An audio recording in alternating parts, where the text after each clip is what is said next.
Salut à tous, j'espère que vous allez bien. Ici c'est Lady Kéchette et bienvenue sur ma chaîne YouTube. Alors aujourd'hui, on va parler d'un sujet qui est en vogue dans la République démocratique du Congo, plus précisément à Kinshasa.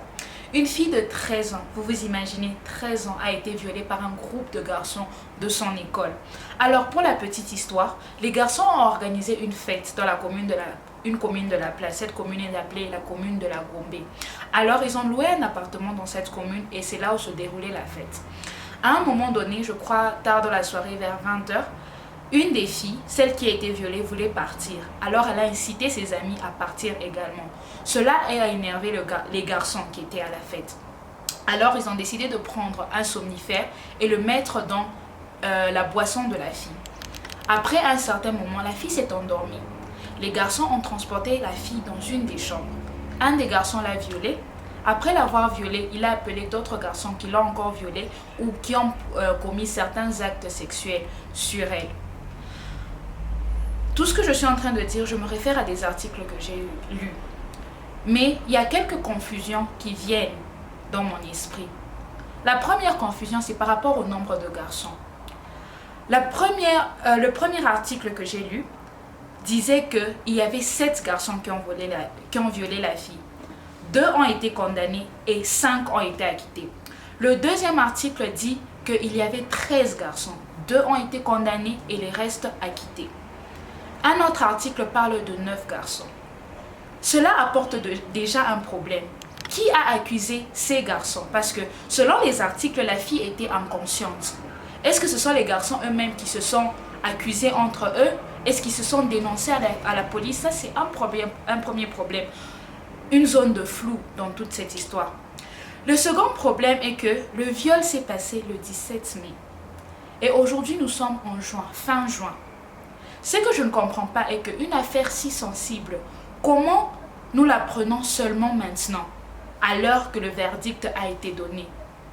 Où étaient les médias? Où étaient les parents de la fille tout ce temps pour reporter ce viol? Selon les dires, également, nous savons que les garçons qui ont violé la fille sont des enfants des politiciens. Les politiciens de notre pays, de la République démocratique du Congo. Et nous pouvons comprendre ce silence par rapport à leur position dans l'État. Ils ne voulaient pas que cette histoire, qui est un scandale, qui est quelque chose de négatif, puisse être connue par tout le pays. Mais maintenant que le jugement a été rendu, c'est maintenant que la mère de la fille veut faire connaître l'histoire. Est-ce qu'elle était sous menace? Ça, c'est une question que nous devons nous poser. Un autre problème que nous avons est que le verdict de ce procès a été rendu la nuit. Selon ce que la femme dit, ce verdict a été rendu la nuit sans que personne ne soit là. Donc il y avait les juges, les accusés et la mère de la fille elle-même n'était pas là. Elle s'attendait à ce que le verdict soit le lendemain matin. Mais à son étonnement, elle arrive au procès, on lui dit bon, le verdict a déjà été rendu. Et voilà ce qu'ils ont décidé. Ils ont décidé que 2 garçons vont être condamnés. Et ces garçons vont payer 10 000 $ chacun et les autres seront acquittés. Ça, c'est déjà un grand problème. Nous avons également l'école où étudient tous ces enfants parce qu'ils viennent d'une même école. Selon les dires, nous savons que la fille a été renvoyée de l'école. Quelque chose qui n'est pas juste, quelque chose que je ne peux même pas imaginer. La fille a été renvoyée de l'école, celle qui a été la présumée violée, comme on dit, a été renvoyée de l'école, elle et sa sœur, sa sœur qui n'a rien à voir dans l'histoire. Mais les garçons écrivent leur examen tranquillement et ils ne sont même pas dérangés par l'école. À partir de ce verdict, vous avez pu imaginer la réaction des internautes. J'ai vu des articles, des publications sur Facebook insulter ces garçons. Dire que, oh non, ces garçons sont des irresponsables parce que ce sont des enfants de politiciens. Ils ont droit de tout faire à tout le monde, des ayants droit, comme on le dit. Je suis tombée sur beaucoup d'articles négatifs la plupart du temps contre ces garçons. Mais je me suis posé la question. Excusez-moi, mais est-ce que c'est possible que cette fille ait pu inventer cette histoire? Et peut-être j'avais raison parce que le soir, j'ai reçu des voice notes d'une fille qui étudie dans cette école. Et selon moi, je pense que c'est une amie très proche de ces garçons parce qu'elle défendait bec et ongle ces garçons. Selon ses dires, les dires de la fille, elle disait que la présumée violée était amoureuse de l'un des garçons et elle était consentante, elle était prête à faire n'importe quoi pour que ce garçon puisse s'intéresser à elle. Le garçon dont on est en train de parler, c'est un des garçons qui a été accusé. Selon ce que la fille dit, effectivement, il s'est passé quelque chose entre ces deux pendant la fête. Mais la fille était consentante. Après qu'il se soit passé quelque chose, le garçon est sorti de la chambre. Les amis du garçon sont venus.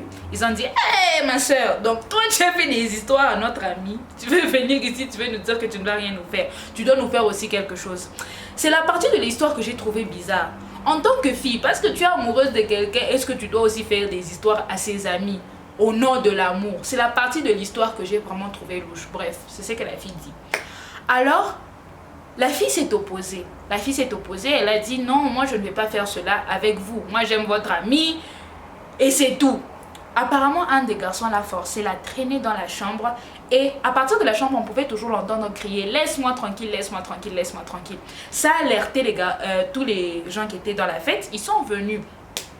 Et à un moment, la fille a arrêté de crier. Les gens continuaient à taper, à toquer dans cette chambre.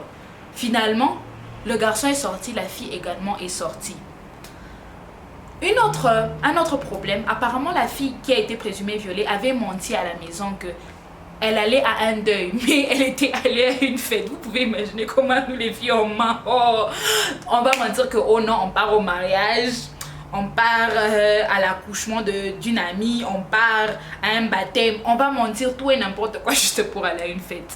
Alors à un moment donné, la mère de la fille cherchait son enfant. Et c'est à partir de là que la mère de la fille est venue à la fête. Parce qu'une de ses amies a informé la mère de la fille qu'elle était à cette fête. Elle est venue à la fête et directement la fille a commencé à crier: maman, on m'a violée, maman, on m'a violée, maman, on m'a violée. La mère, en étant une bonne mère bien sûr, elle a apporté sa fille à l'hôpital. En arrivant à l'hôpital, le docteur a dit qu'il n'y avait aucune trace de latex, aucune trace de viol.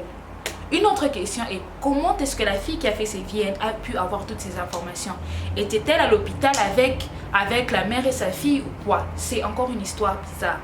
Encore dans les voice notes de la fille, elle dit que la mère de la fille a demandé de l'argent à tous les parents des garçons qui étaient là. Elle a dit: si vous me donnez 100 000 $, je vais retirer ma plainte. Ce qui est, c'est inimaginable. Quel genre de mère va venir là et demander 100 000 $?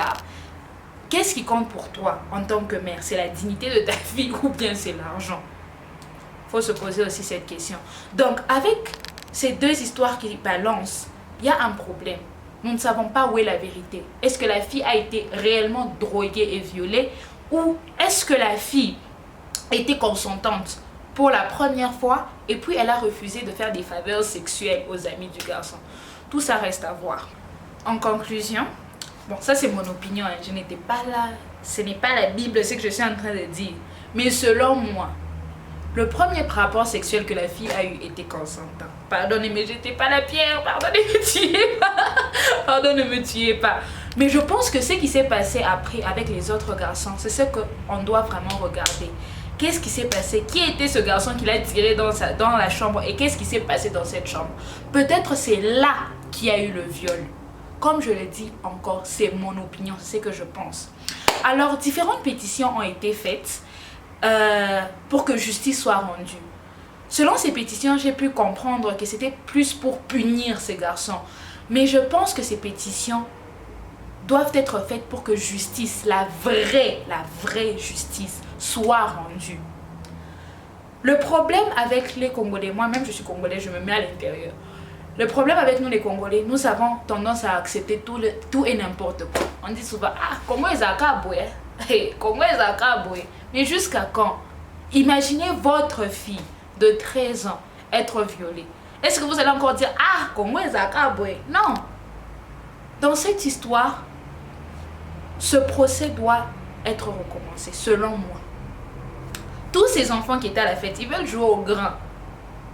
Tous les enfants qui étaient à la fête doivent être appelés pour témoigner. Même la fille doit être appelée pour témoigner. Comme ça, nous saurons exactement qu'est-ce qui s'est passé. Une enquête doit être faite. Une enquête doit être faite On veut avoir des faits et pas des VN, des voice notes des filles qui étudient dans l'école ou bien juste la version des faits d'une mère qui connaît sa fille. Parce que nous les mères, parce que les mères souvent, elles ont tendance à surestimer leur enfant. Genre ma fille est vierge, ma fille ne fait jamais rien de mal. Mais les enfants d'aujourd'hui, c'est tout un problème. Donc, nous voulons avoir des faits, pas seulement des opinions. Et nous voulons avoir une justice qui est vraie.